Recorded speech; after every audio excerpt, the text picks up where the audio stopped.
7. My school name is Kosher School and System.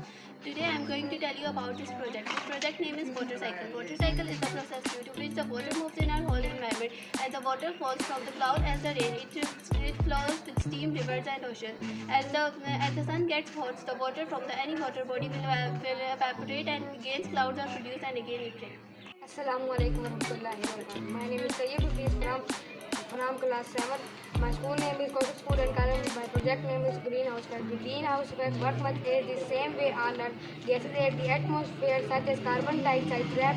It's similar to the glass roof. Assalamualaikum. My name is Mahmoud. I read in class 7. My school name is Kosher School and College. हमारे project का नाम है water cycle.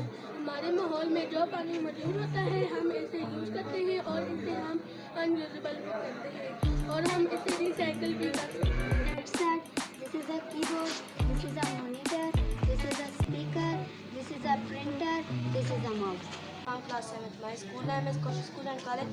My model name is periodic table. The periodic table was first created Russian chemist Mendeleev in 1869.